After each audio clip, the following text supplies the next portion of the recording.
गांव बिसरवाड़ी में एक खंडहर हवेली में कैद हस्तर को ऐसा श्राप मिला है कि वह अनाज को अपने आप नहीं छू सकता जब तक कोई व्यक्ति लालच त्याग कर उसे अनाज न दे। इसी हवेली में छिपे खजाने की तलाश में आशीष अपने दोस्तों के साथ लालच और अपने बीमार पिता को बचाने की आखिरी उम्मीद में वहां जाता है। क्या आशीष और उसके दोस्त बच पाएंगे? जानने के लिए हमारे भयानक थ्रिल चैनल पर वीडियो अवश्य देखें। चैनल को सब्सक्राइब करें और वीडियो को अंत तक जरूर देखें। महाराष्ट्र राज्य के एक छोटे से गांव बिसरवाड़ी में हस्तर की हवेली की कहानियां सदियों से खौफ और रहस्य का प्रतीक रही थी। गांव वाले कहते थे कि इस हवेली में देवी के एक श्रापित पुत्र, जिसका नाम हस्तर था, को कैद किया गया था। वह अपनी भूख और सोने की लालच से पीड़ित था। हस्तर ने देवी माँ की संपत्ति, सोने और अनाज पर कब्जा करने का प्रयास किया था, जिससे देवताओं का क्रोध उस पर आ गया। उन्होंने उसे श्राप दिया कि वह हमेशा सोने के ढेर के साथ रहेगा, लेकिन अनाज को कभी हाथ नहीं लगा सकेगा। उसकी भूख अनंत काल तक शांत नहीं होगी। इसीलिए आज भी हस्तर अमर है। गांव के लोग हस्तर की हवेली से दूर रहते थे। कोई भी वहां जाने का साहस नहीं करता था। हवेली की रहस्यमयी चमक, रात में उठने वाली आवाजें और भूतिया घटनाओं की कहानियां गांव के हर व्यक्ति को डराती थी। लेकिन गांव का एक युवक आशीष इन बातों को नहीं मानता था। वह इन कहानियों पर विश्वास नहीं करता था। आशीष एक साधारण किसान था, जिसका परिवार गरीबी और बदहाली में जी रहा था। उसके पिता बीमार थे और आशीष के पास उनके इलाज के लिए पैसे भी नहीं थे। अपने पिता की बिगड़ती हालत देखकर वह बहुत परेशान हो गया। उसे कोई रास्ता नहीं दिख रहा था। एक रात जब आशीष अपने घर की छत पर बैठा था, उसके मन में एक विचार आया। क्यों ना हवेली में छिपे खजाने में से कुछ ले आऊं? इससे मैं अपने पिता का इलाज करवा सकूंगा और बाकी पैसों से कुछ काम धंधा भी शुरू कर लूंगा। हवेली में छिपे सोने की कहानियों ने आशीष के दिल में लालच भर दिया। उसे विश्वास था कि वह वहां से सोना लाकर अपने परिवार को गरीबी से मुक्त कर सकता है। एक रात आशीष ने अपने दो सबसे अच्छे दोस्तों रवि और सुनील के साथ हवेली में जाने का फैसला किया। दोनों दोस्त डरते हुए भी लालच में उसके साथ चलने के लिए तैयार हो गए। तीनों ने अपने अपने घरों से चुपके से निकलकर हवेली की ओर कदम बढ़ाए। जैसे ही वे हवेली के पास पहुंचे, वहां अजीब सा सन्नाटा था। हवाओं का शोर उनके डर को और बढ़ा रहा था। वहां कुत्तों के रोने की आवाजें आ रही थी।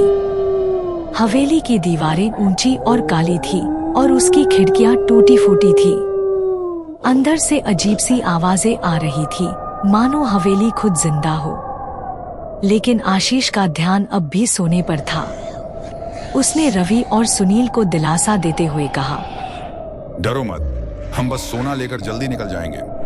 हवेली के दरवाजे को धक्का देकर उन्होंने अपने कदम अंदर रखे। वहां का डरावना माहौल देखकर उनका दिल तेजी से धड़कने लगा। चारों ओर धूल और मकड़ी के जाले थे। दीवारों पर अजीबोगरीब पुरानी सभ्यता के चित्र थे, जिनमें कुछ पुरानी कहानियों के दृश्य उकेरे हुए थे। एक कोने में उन्हें एक विशाल दरवाजा दिखा, जो तहखाने की ओर जा रहा था। आशीष ने एक लालटेन जलाकर आगे बढ़ने के लिए कहा।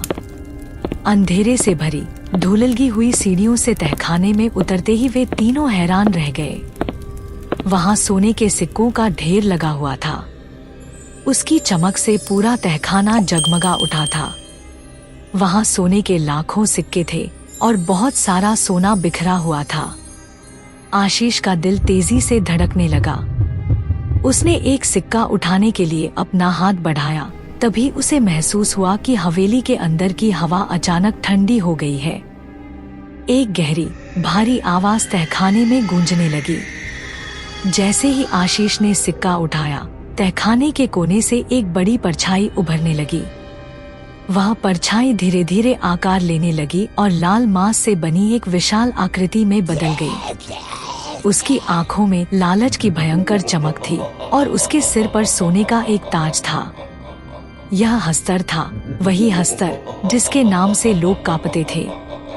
उन तीनों को अपनी आंखों पर विश्वास नहीं हो रहा था। वे बहुत डर गए थे और उनके शरीर डर से कांपने लगे थे। हस्तर की लाल मांसल उंगलियां धीरे धीरे उनकी ओर बढ़ने लगी। उसकी चाल धीमी थी, लेकिन उसकी आंखों में भयंकर भूख थी। रवि और सुनील घबराकर पीछे हट गए, लेकिन आशीष अभी भी सोने के लालच में फंसा था। उसने अपने दोस्तों को देखा और कहा, यह सिर्फ एक डरावनी कहानी है, भागने की जरूरत नहीं, सोना लेकर निकल चलते हैं। लेकिन तभी हवेली की दीवारों से एक गहरी भयानक चीख गूंज उठी। हस्तर तेजी से उनकी ओर बढ़ा। सुनील और रवि ने दरवाजे की ओर भागने की कोशिश की, लेकिन दरवाजा अचानक बंद हो गया। हवेली अब एक जिंदा राक्षस की तरह महसूस हो रही थी, जो उन्हें निगलने को तैयार थी। तभी सुनील ने देखा कि हवेली के एक कोने में एक पुरानी थाली में अनाज रखा था। उसने जल्दी से वह थाली उठाई और हस्तर की ओर फेंक दी। जैसे ही अनाज हस्तर के पास पहुंचा, उसने उसे पागल जानवर की तरह झपट लिया।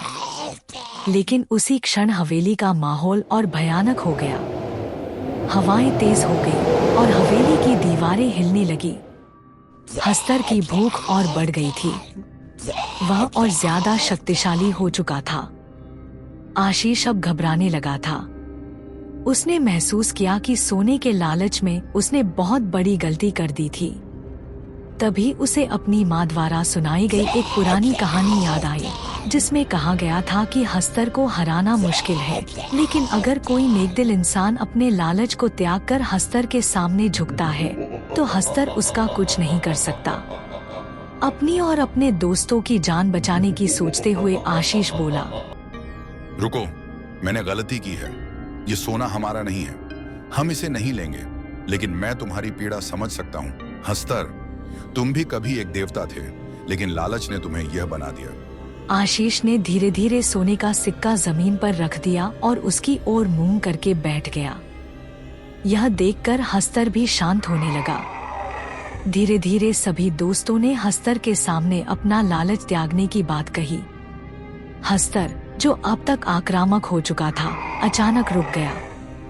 उसकी आंखों में पहली बार क्रोध की जगह एक अजीब सी शांति थी। उसकी मांसल उंगलियां ढीली पड़ गईं और उसकी चाल धीमी हो गई। आशीष और उसके दोस्तों ने अपनी आंखें बंद कर ली और उससे शांत होने की प्रार्थना करने लगे। कुछ ही क्षणों में हवेली की दीवारों से चीखें बंद हो गईं।